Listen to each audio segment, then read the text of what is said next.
Men are good, as are you. Men are good, as is Janice. Take it away, Janice. Thank you, Don. I'm Janice Fiamingo. I'm here with Tom Golden, Don Laufendale, and Mike Buchanan, and we are going to discuss men and abortion. And as we all know, men have been told since forever that abortion is a women's issue, that it is a crucial human right for women without which they cannot participate equally in civil society. And men have been told that their only position is to support women in their demand for that right and to agree that this is a private decision that the woman has full rights to make. So, we want to speak about the various ways that abortion is a men's issue, both on the personal level and on the wider societal level. So, I'm just going to introduce our two special guests today, both of whom have spent a lot of time thinking about abortion and thinking about men's issues. Don Laufendale is a retired lawyer who has practiced in Canada, and he's been involved in our international conferences on men's issues. In 2020, he talked about towards a legal theory of equality. That's, of course, his special area of expertise. And then in 2021, he spoke about abortion in relation to men with Mike Buchanan. And Mike is a veteran of men's issues. He's a longtime organizer, co-organizer with Paul Elam of the International Conference on Men's Issues. And he is also the leader of the UK political party, the Children and Family Party.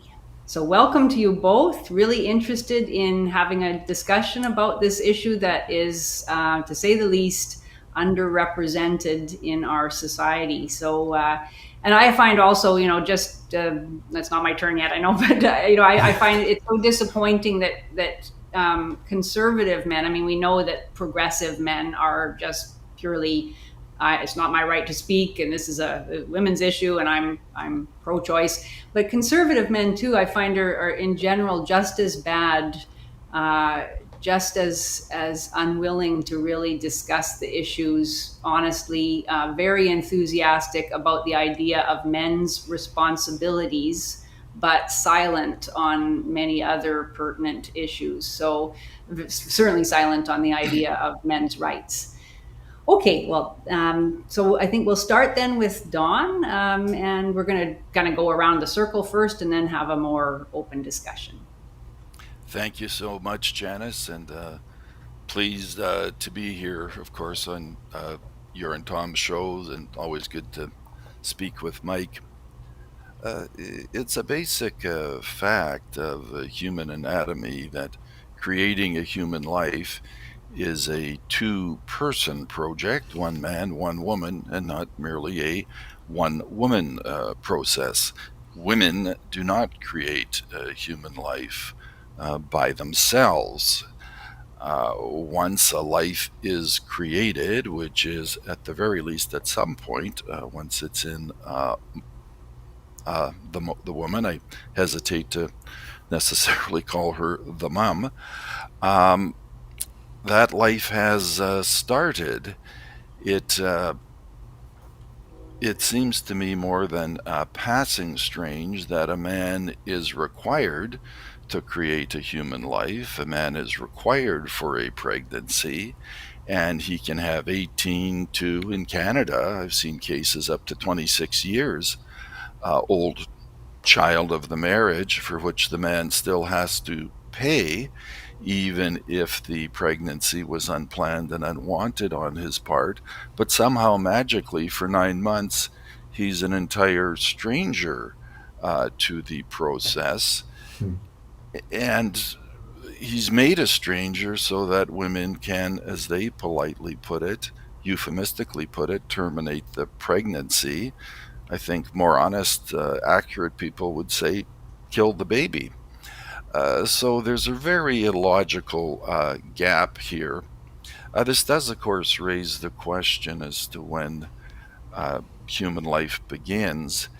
And I do believe one of the reasons that I like the life side better than the so called choice side or pro abortion side is that we're much more nuanced. There's a bit of an issue where life begins, but I don't think much of one. Some people would say at the moment of conception. That makes a lot of sense. I would be inclined to say just slightly after that. I would say when the fertilized egg adheres to the uterine wall, because not only then is all the DNA material there, because it's a fertilized egg, the life is starting to grow once it adheres to the wall. Hmm. It starts to grow. One of the effects of this slight distinction is that it makes the uh, uh, intrauterine device a birth control device, not an abortion device, because the eggs still can get fertilized with that method of birth control, but it can't adhere to the uterine wall. Hmm. But I think that sort of nuance is valid, whereas on the pro abortion side, you literally get to the point, as is currently the law in my formerly wonderful country, that if big toe is still inside mom, it's open season on baby. So, I mean, that's clearly preposterous, much more preposterous than saying life begins early. Once that life has begun, there are three lives that have a special interest in that life. It seems to be number one is the separate life itself, or more at the point, himself or herself. Uh, and then mom, of course, but also dad. So there's three humans that have a special interest in that life, not just one. Uh, so the notion that somehow this is a female only issue doesn't withstand the most basic scrutiny. It seems to me that abortion is a legitimate issue for men on both the personal and societal level. When a woman chooses to kill a baby, Tom, point one, she isn't merely killing her baby, she's killing the man's baby too. Point two, uh, men suffer the loss of their baby. It's a terrible loss, and they can grieve for a long, long time. Point three, the killing is not due to illness or accident, which is tragic enough, but yet which would be tragic enough, but yet the dad is unable to save his baby's life. Horrible helplessness. The little being is right there in front of him, and there's nothing he can do. And the killer is the person he loved or at least desired enough to make love with, have sex with, and nothing he can do. Horrible place to be. Amen. Sometimes women go back and forth. She's gonna, she's not gonna, she's gonna, she's not gonna. They say women have a great moral dilemma. With 62 million abortions in the states since Roe, so that's in 49 years. It's a little hard to believe that's the case, but what I know is the case is that they kind of go back and forth, and it's not sure it's some great moral debate. It's how they feel on any given any given day, but that can really be torture for the men. Thanks, Tom. Uh, Point five: some men have psychological pain for years later, pretty much for a lifetime. One man talked about the horrible guilt he had in driving his girlfriend to the abortion clinic. That was his only role. He thinks of the abortion killing every year on its anniversary and thinks about how old his child would be that year. Mm-hmm. A man suffers a lifelong loss when a woman kills his baby, although maybe it's better to say their baby, but she's not viewing it as a baby. I know a guy who did impregnate kind of a woman in not a great relationship. She was he would say, a bit or a lot crazy, but he was more on the life side, and she was going to have the abortion after going back and forth a lot. And she would have had it, but he wouldn't drive her to the portuary. And his child ended up being the best thing that ever happened to him. Had to deal with a lot of crazy for a lot of years, but his son's wonderfulness over was greater than her craziness by far.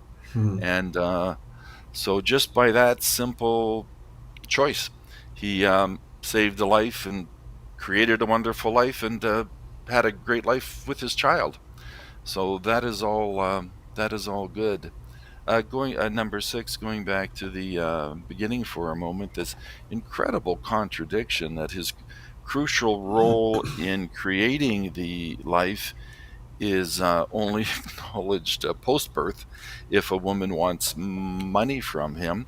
If she doesn't want the child, she will sometimes give the child up for adoption without telling the guy. And there's been at least one case in Canada I know where the man found out after the fact. I guess I don't know if it was casual sex or they had broken up, but he tried to get his baby. He wanted his baby, and the judge said, no, it's been whatever it was, 6 months or 8 months. So the adopting couple has bonded with the baby, so go away.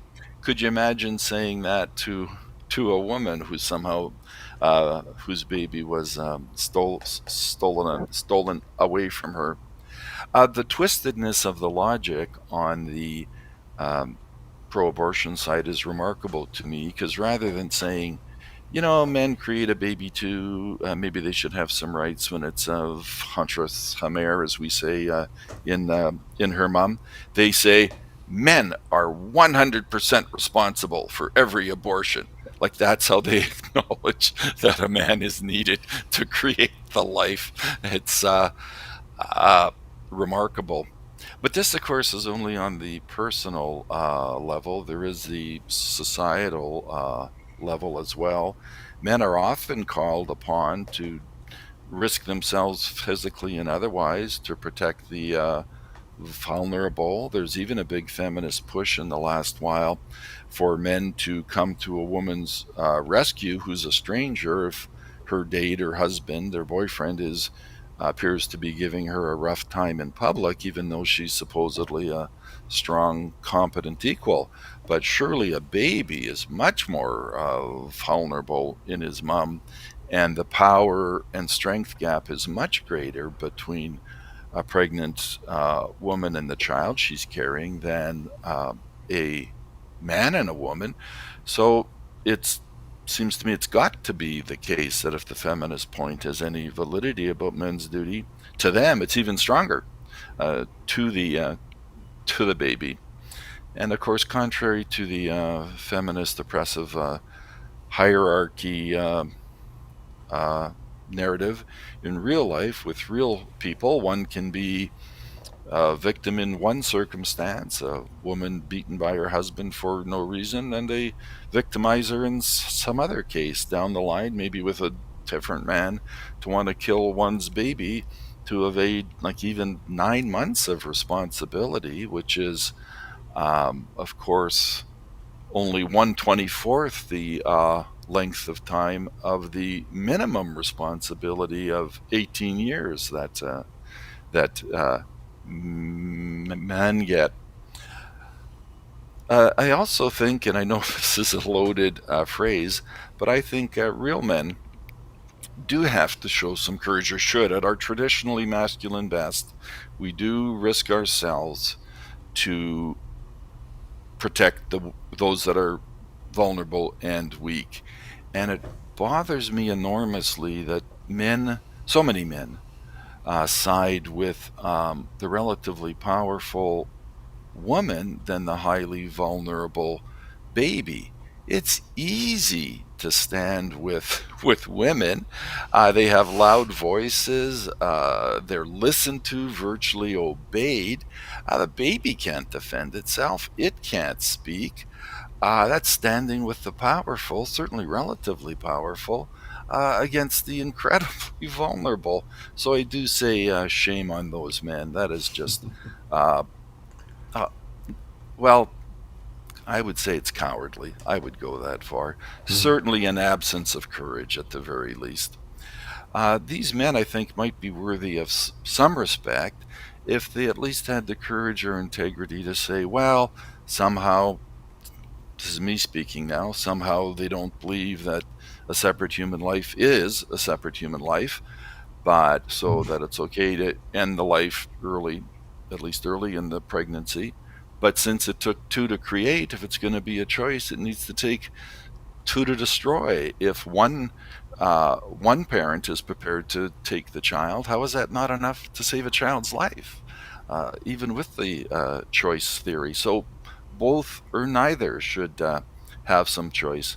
But these men, of course, won't do that. They just fall all over themselves, saying it's her choice. Of course, if the choice is life, then it's also her choice to get 18 to 26 years of maintenance in which she has no say, again, even if the pregnancy was unplanned or unwanted, or even if she lied to him. Seems to not matter. The Well, it pales in comparison to the choice of life or death if those men would at least say, look, men need to be able to reject parenthood the way females do as well post birth. A woman, as Janice pointed out earlier, can give a baby up for adoption, and there's no um, expectation, there's no shame that she doesn't raise the kid or financially support the child. So surely men, if they have no other choice, should at least have that choice to be able to non-violently walk away. As things stand now, women don't even have to tolerate even 9 months of unwanted responsibility, even though the only way to evade that responsibility is to kill. But men somehow aren't allowed to walk away from 18 years minimum, 24 times as long as 9 months of responsibility, non-violently. So again, the illogic and the contradiction is fairly preposterous. And these men, these allies, they're so weak and so frightened and so cowardly that they won't even say that much. And how could you possibly have or advocate for less of a right than that for men? Doesn't affect your choice issues at all. So shame on them. Um, I think, though, what it is in part is that, as I have personally, these men find standing up to women the hardest thing to do in life. Of all the things I've done in life that have frightened me, which included a few parachute jumps, they were just static line, not free fall. Mm. Of public speaking, especially with the stutter, and standing up to women. Number one by far is standing up to women, no question. Hardest by far. But we have to reach down and be men and develop some courage, especially when what the feminist side or the pro abortion rights side is saying is clearly illogical and contradictory and one sided, and anything but equality, anything but principled. Uh, the Of course, one of the horrible things too is that where the contradictions grow large is that if with radical choice that is not only one sided, but for a considerable amount of time into the pregnancy rather than a pretty brief time at the front end, you can have the truly preposterous situation where one operating room is killing a baby, whereas the next operating room with a baby at exactly the same point in development is getting medical treatment and being saved, depending on whether or not the woman wants the baby. And by that, and how they characterize that is whether or not she feels it is her baby. So to say that a baby is a baby or an unwanted bit of biological material, goddesses women, they can transform life to not human life to something in the nature of a wart, depending on how they feel. And that's very dangerous. I mean, people were given that kind of power, male, female, in anybody. Very few people can behave well with that kind of power. Mhm. And it doesn't tend to just stay in the one area that they're given power. Yeah, we see it now, like in sex, where everything might be rape if she feels that way like 20 years after the fact, even. So this goddessing makes women bad human beings that they wouldn't be Mhm. otherwise in many, many cases, and makes them dangerous human beings, obviously for the baby, but also for any man that happens to cross their path. And Mhm. then finally, the final societal dimension, it seems to me, is this, or two last points, if I might. Coming back to the very beginning, it seems to me, from the point of conception and adhesion to the uterine wall, the minimum we have there is a separate human life. I don't think there's any reasonable debate about that. It might not be a person, or wouldn't even be a person until later in the process, but it's never anything less than a separate human life. I think, too, finally, on the societal level, we need to look at the cumulative effect. And with 62 million abortions in the States, as I mentioned, during the 49 years of Roe, um, with minimum 90 to 95% of them being choice abortions, that is not to save the mother's life, not because of rape or incest, or not because of gross deformity, that the choice dimension is like totally out of whack. And the effect of that, well, that would be then, depends how one measures it, 56 to something a bit less than 62 million choice abortions, has the effect of aborting American society and culture out of existence. Women are literally aborting their society out of existence. And it seems to me that is not a question of personal morality. And it's beyond a men's issue, in that it's everybody's issue at a societal level. The total cumulative effect of all of this killing. And thank you so much. That's what I have to say. Very good. Very good. Well, I guess I'm supposed to go next. And I have a bit of a different angle. Years ago, and for years, I saw men who were traumatized. And one man who was dealing with old issues brought up this whole deal with his wife wanted an abortion. He didn't want the abortion. And his process and his telling me what was going on for him really opened my eyes.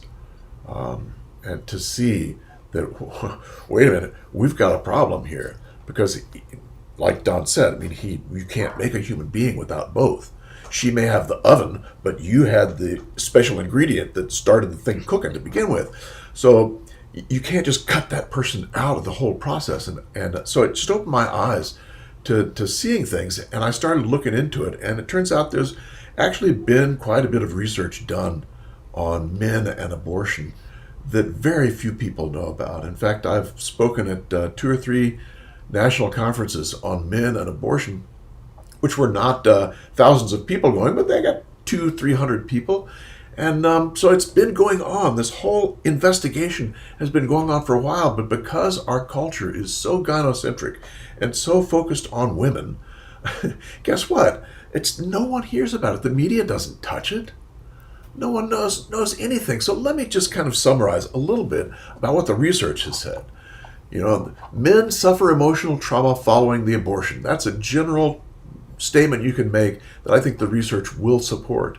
Men suffer emotional trauma following the abortion. Men note the lack of empathy. Almost all the studies, men said, no one gives a crap about me. No one really cares about what's going on for me. Men do not see abortion as easy or without stress. The general trend is to say, oh, men doesn't bother them. They're fine. There's not really a problem.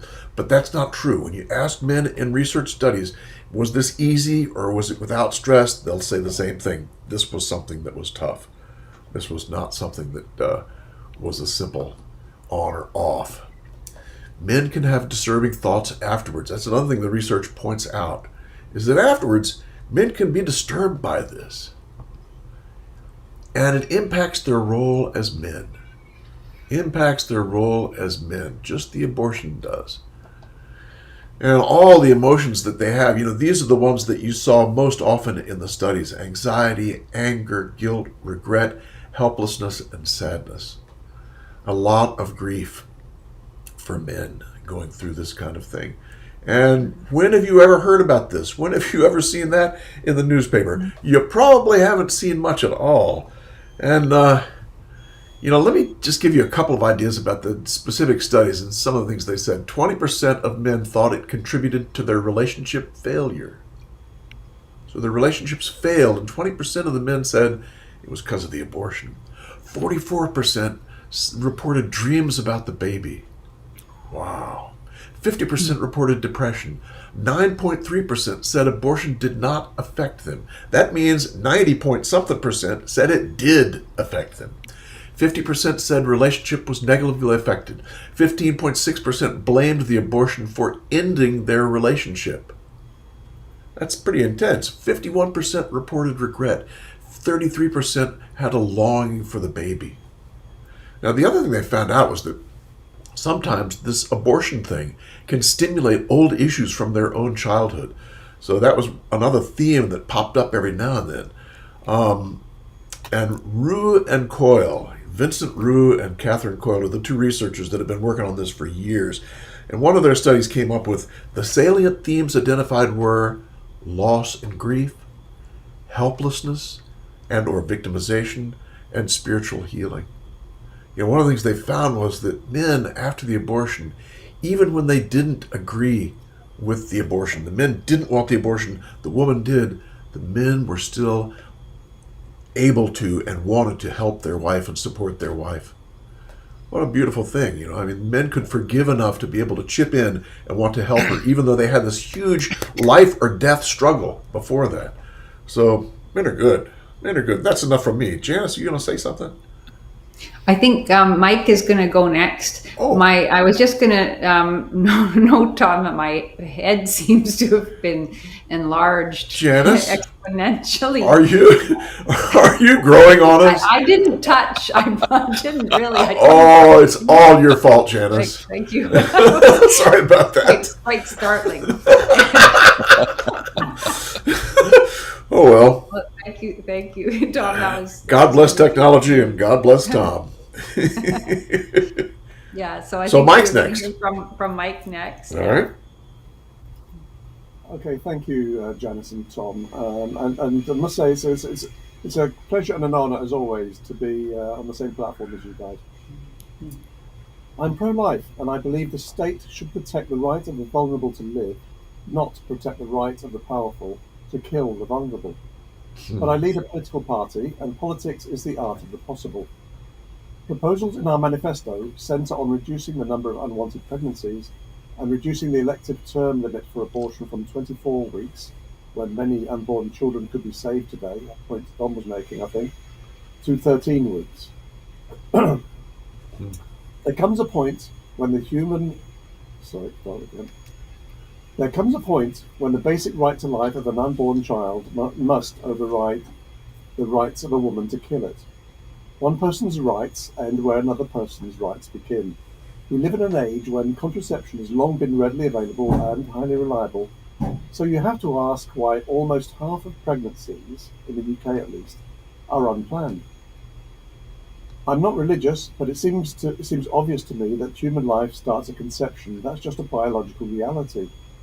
Conception is the point in time when an entity with the potential to become a fully independent human being starts, a process that will take many years, far longer than just the 9 months of pregnancy. And of course, half of the child's DNA comes from the father, half from the mother. The fact that fathers have no right to prevent the killing of their own unborn children is obviously a major human rights violation, which I think Don spoke about very eloquently. The 1967 Abortion Act in the UK in practice allows elective abortions on demand, up to 24 weeks. Abortions require only the signatures of 2 doctors and they're readily forthcoming. We can squarely lay the blame of the act on men, because at the time, 96% of MPs were men. Needless to say, there was no mention of a proposed abortion act in any party manifesto. It was introduced through the back door as a private member's bill by an MP not even in the government party. When it comes to abortion, men have abandoned their historical role of protecting the weak and vulnerable with utterly disastrous consequences. And what has been the outcome of giving women a license to kill? In the UK, over 10 million unborn children have been killed in the UK since the passing of the Act 55 years ago. The abortion rate and numbers of abortion have been rising steadily in the UK, and the latest annual figure was a record, over 215,000. The World Health Organization, very keen on killing unborn children, as we know, estimate that there are upwards of 73 million unborn children killed every year globally. Mm. Let's call this out for what it is. It's state-sanctioned and mainly male taxpayer-funded genocide on a scale the world has never seen before. The abortion debate boils down to one thing only at the end of the day, and that's power. Should women have the power to have their unborn children killed if there's no significant physical risk to the woman's life if the pregnancy continues, which is a rare risk, by the way? I don't think they should. It's a right they should never have been given. The issue of potential harm to the mental health of the mother is a complete red herring, but it's one used to justify 99.9% of the elective abortions in the UK. There's plenty of evidence that having abortions carries out There's plenty of evidence that having abortions harms the mental health of many women, and we really shouldn't be surprised at that. Abortions, of course, also impact on the men who would otherwise have seen their children born. I'd like also to talk about a subject that attracts almost no public or media attention compared with abortion, but it should. And again, it's because of gynocentrism that it's not talked about. It's women drinking alcohol whilst pregnant, risking the possibility that the babies will suffer from fetal alcohol spectrum disorders, or FASDs. FASDs are the #1 cause of avoidable physical and mental health incapacitation across the developed world. A study in 2018 concluded that up to 1 in 6 babies born in the UK have been adversely affected by their mother's alcohol consumption during pregnancy. Women in the UK who drink alcohol during pregnancy face no punishment for the bodily harm they inflict on their unborn children. They are rarely prosecuted, in fact, even for killing their infants under 1 year of age. In stark contrast, men who harm or kill unborn or recently born children face severe consequences. We had a case recently in the UK where a 21-year-old man was prosecuted for allegedly trying to kill a baby by lacing her feed bottle with his anti-epilepsy drug. She made a full recovery, while the man received a 25-year prison sentence. You won't be surprised to know that I always have to say a few words about feminism, and it inevitably comes into this debate. Indeed. Now, of course, it's always been a movement aimed at increasing women's rights and privileges and reducing their responsibilities, so abortion has long been a cornerstone of feminist activism. Feminism is a death cult, among much else, and I think abortion will prove to be their Achilles heel. The human species has survived and thrived only because women have accepted historically their natural responsibility for caring for their unborn children. The total fertility rate, TFR, is the average number of children expected to be born per woman over her reproductive lifetime. According to the Office for National Statistics, TFR has plunged in the UK from 2.57 in 1968, the year the Abortion Act was implemented, by almost 40% to 1.58 in 2020, far below the replenishment rate. Finally, it may come as a Uh-oh. surprise to some viewers on the abortion issue from women than from men. They're disinclined to get involved in heated public exchanges on social media and elsewhere. I can hardly blame them. But they're looking forward to voting for us at the next general election. Thank you. All right. Great. Thank you, Mike.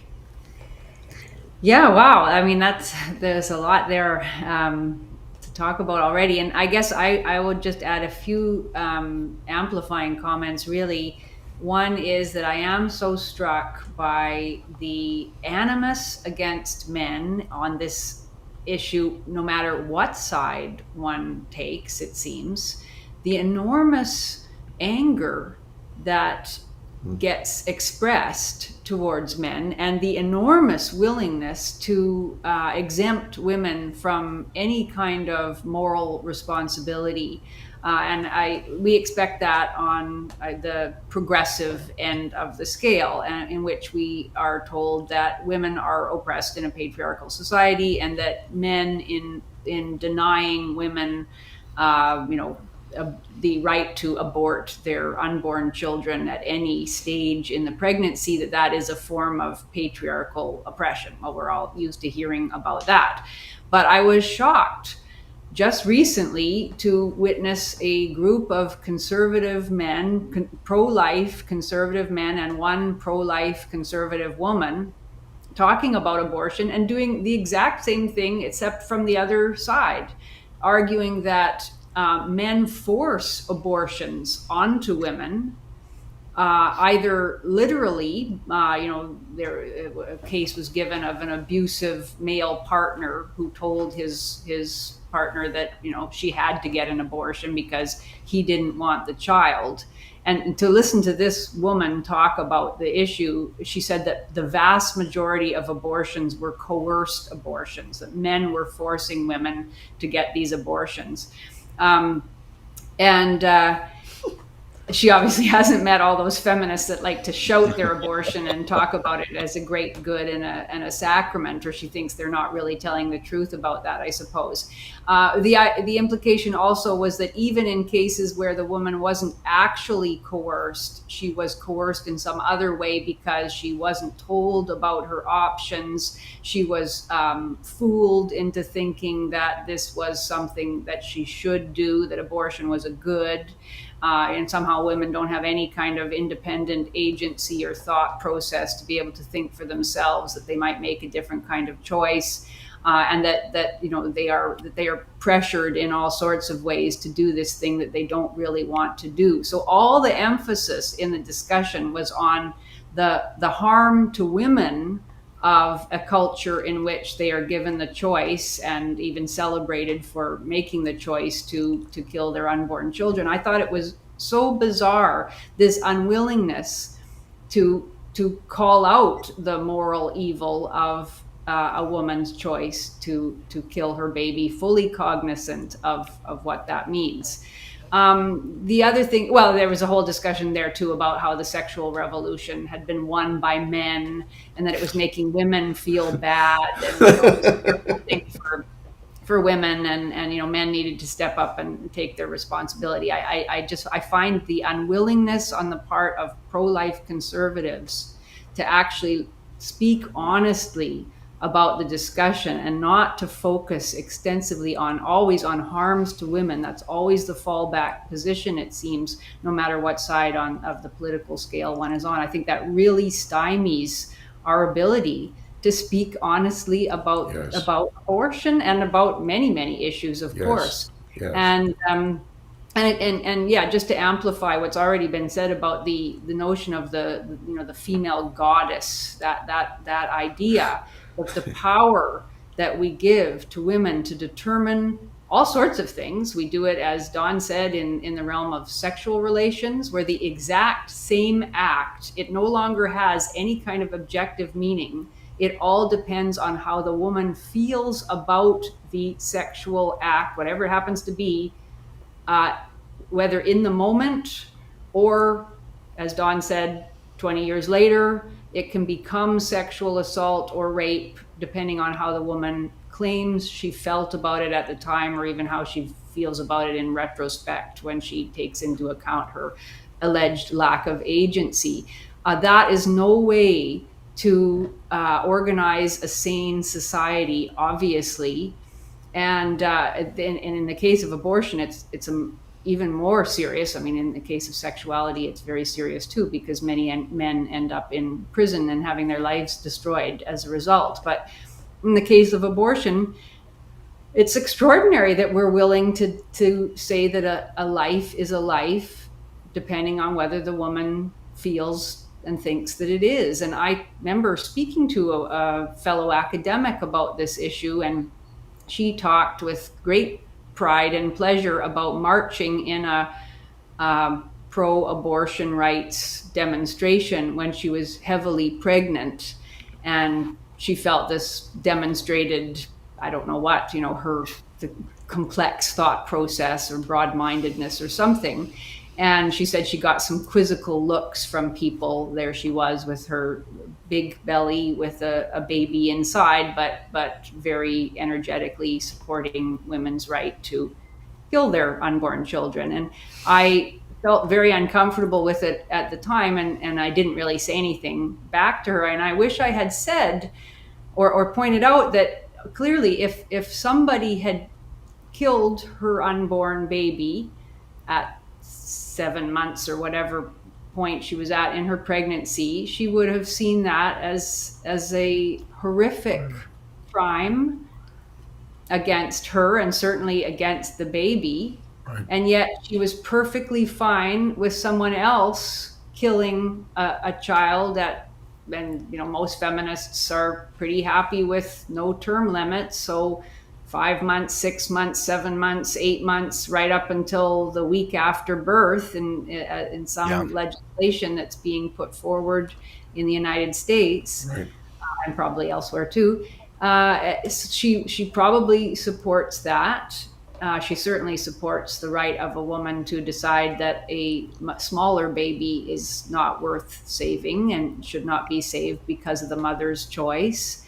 And so the logic of that and the clear implication that the woman is all powerful, that we recognize the woman as not only having the power over the life of the child, but actually having the power to determine whether that child is a human life or not. It's completely incoherent, and yet Crazy. many people accept it as just a given. And so that's where I think a case actually has to be made. And I'm not the one to make it because it seems a very complex philosophical case, but that I think there is something to men's role in society, and this is their historical role from the beginning of human civilization, really, to determine moral law, to determine laws that have universal application. I've read a lot of feminist theory about women's allegedly different kind of morality, and feminists boast about this, that women have what they call a relational morality, or a relational ethics, or a situational ethics. And in other words, that, to oversimplify it, it all depends on the particular context, but what that boils down to often is that it all depends on the person's feelings, the woman's feelings, not the man's, in the situation. And that is very, very dangerous. And I don't see how any civilization can survive that in any kind of healthy way for very long. And that's really where we're at now, a feeling-driven morality. And that is not a true morality. A baby cannot be a precious life in one circumstance and a inconvenient, collection of biological matter in another, depending on how the woman thinks about it. And so I think that, we really need to be able to reclaim men's role as lawmakers and as upholders of sane, generally applicable moral laws. And it's interesting that in my research in 19th century feminism, what I have discovered is so many things that have surprised me, but this one in particular, that women actually have a long history, feminist women have a long history of not caring about infant life. There are some estimates, of course, it's very difficult, but there are some estimates of mortality in, for instance, 19th century England that found that over half of all homicides were committed against persons under 1 year of age.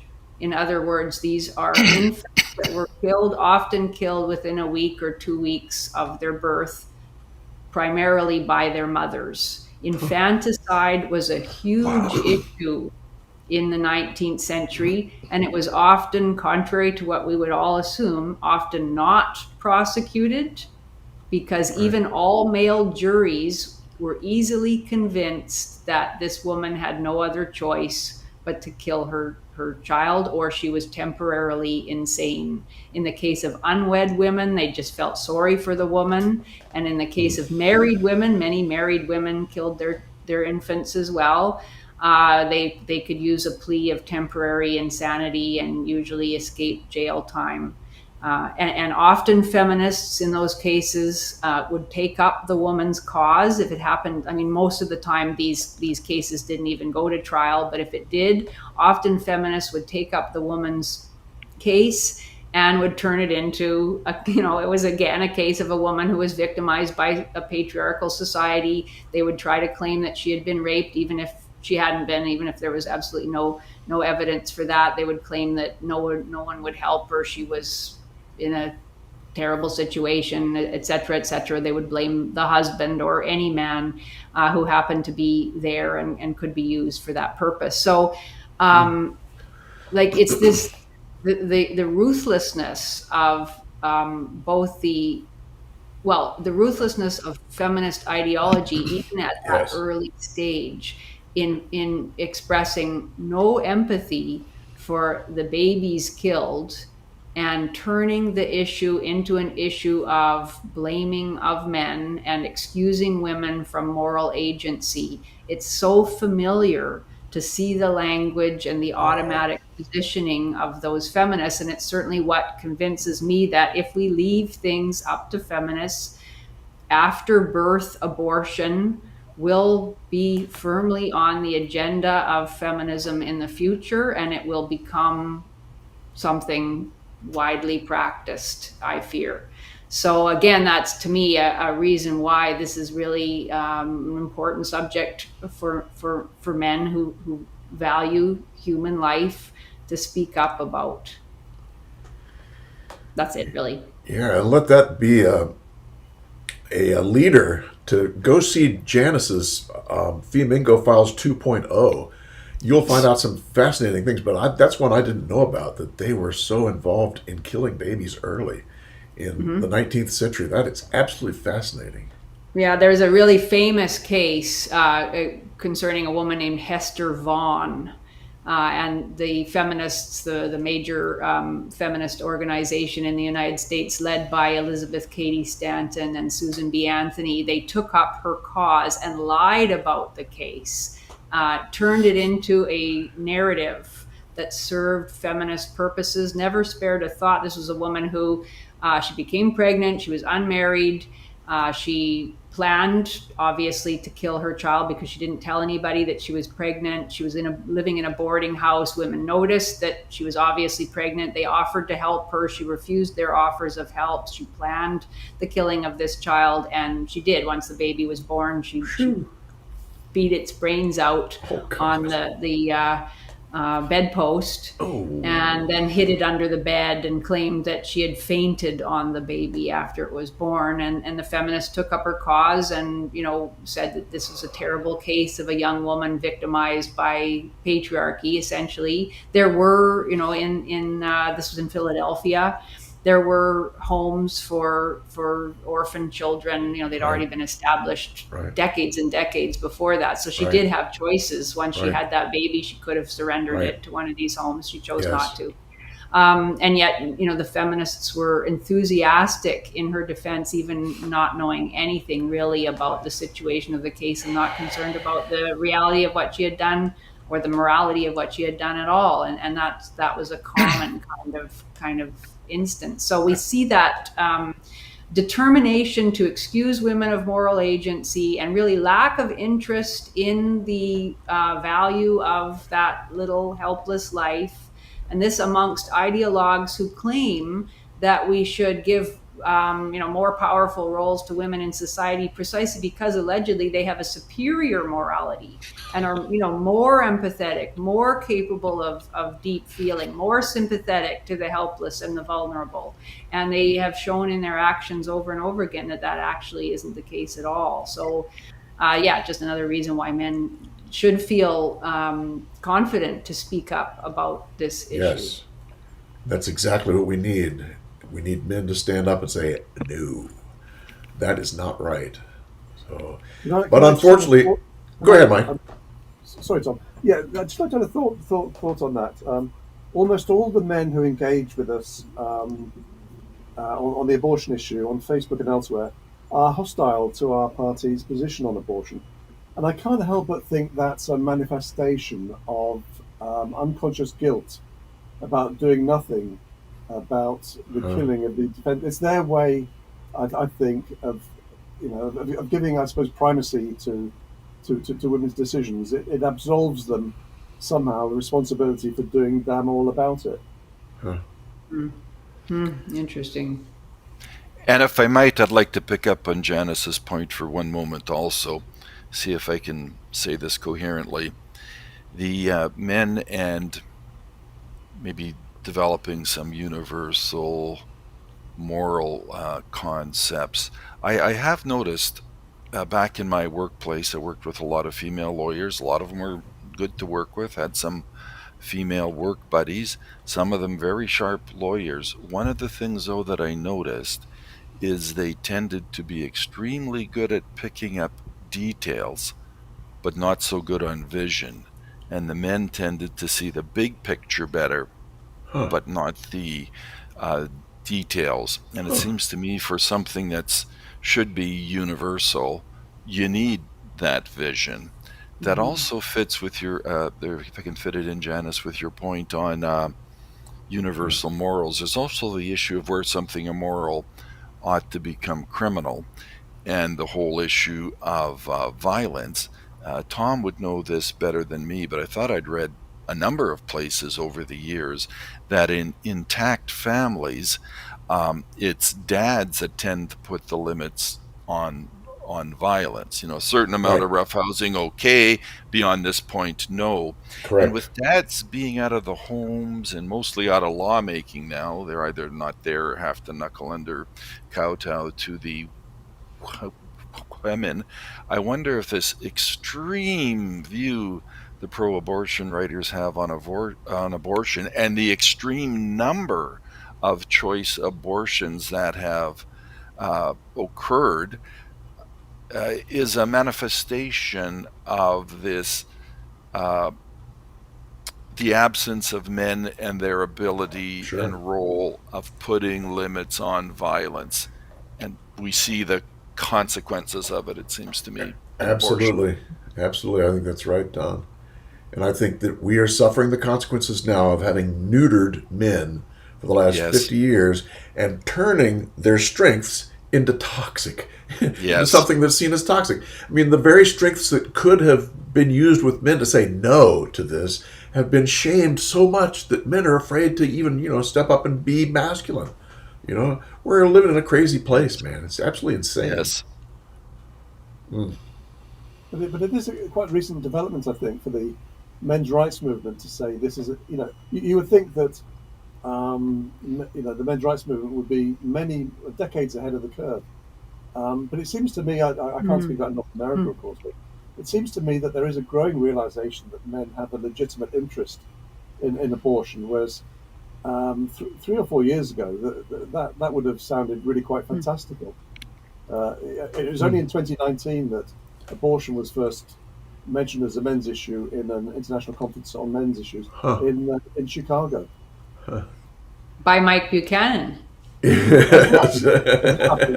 And And I think maybe a part of that, Mike, a part of that, I maybe, was really expecting some kickback on that, but I recall you were in the audience, Janice, which was wonderful. But I had nothing but support at the time, and 99% of the feedback I've had from men's rights activists, MRA, since has been supportive. They all said it was something whose time had come. yes, yes, Yeah, I remember that being an electrifying moment, actually, because it did seem that up until that point, abortion was just not an issue to be discussed. It didn't seem like a men's issue. Obviously, it is, right, as right, our discussion here has clearly shown, and as any logical investigation of the issue would show. But it just, yeah, it seemed as if well, there were a lot of other issues that we were concerned about perhaps first that yes, presented as more obvious or more urgent perhaps, but seemingly.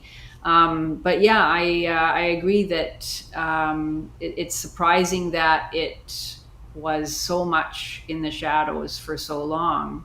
And I'm just glad that we're finally now beginning to talk about it, because I think, yes, at every level, as both Don and Tom showed, yeah, men who have no say whatsoever over the life of their unborn children. That's a horrible position to put yes, human beings in. That is yes, just a terrible thing. And the lack of societal empathy or even awareness that is an issue. It's extraordinary. I mean, as always, if you do a gender switch, you get something quite interesting. What if only men could decide on women having abortions? Women had no say in it. That would be so extraordinary. Yeah. And Mhm. yet somehow we it would, we accept it the other way round without a murmur. people would see it in the heartbeat. They'd see it in the heartbeat because they couldn't imagine women not being able to decide. It's just unimaginable. Yeah, exactly. We're living in a Yeah. gynocentric world.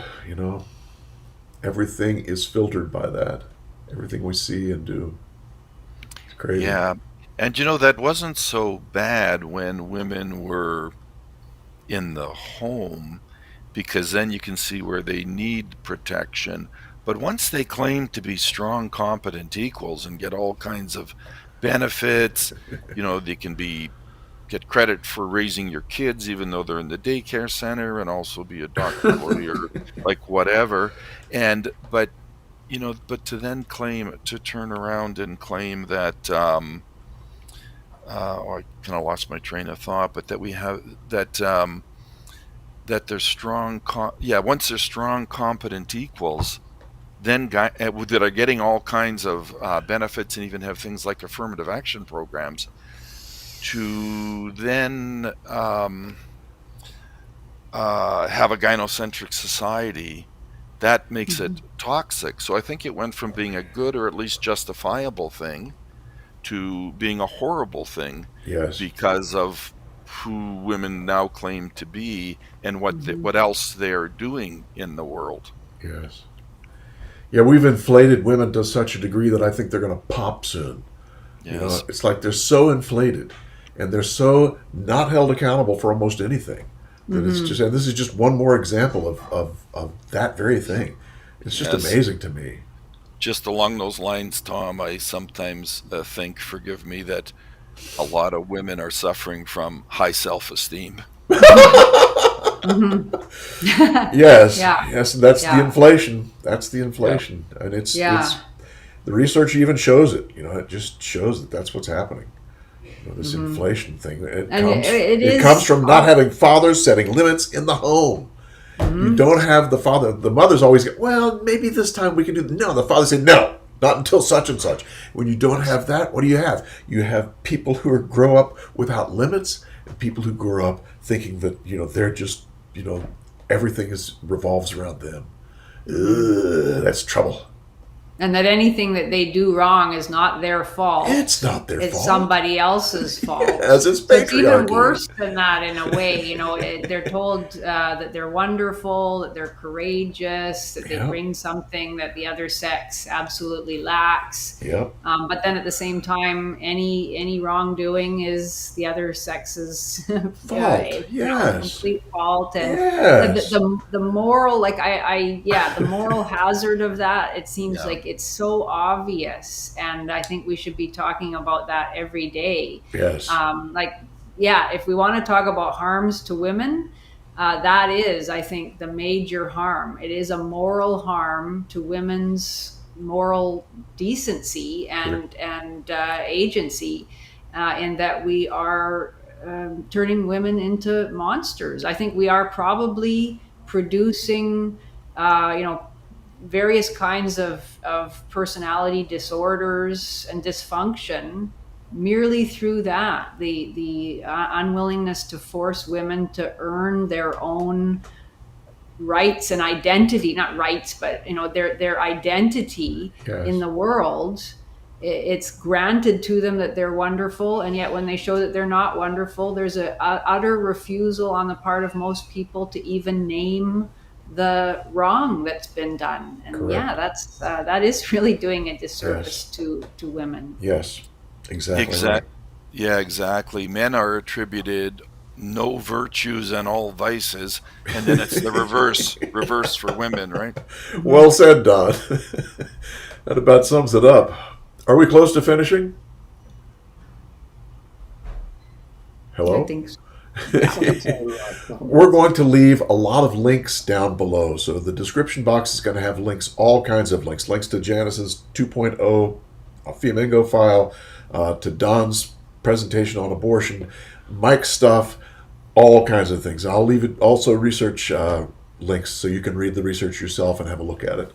But and so there'll be rich content down in the description box below. And I want to thank everyone for being here today. Don, Mike, Janice, what an interesting discussion, and thank you all for being here. It's been good. Thanks a lot. That was It's really been good. Any last words? Oh, just thanks so much. It's been a delight and, of course, an honor. Me too. Me too. So let's keep in mind, men Are Somebody say it. good. All right. Men are good. We'll see. And so is Janice. On that note, we'll see you. Men are good. Men are good, as are you.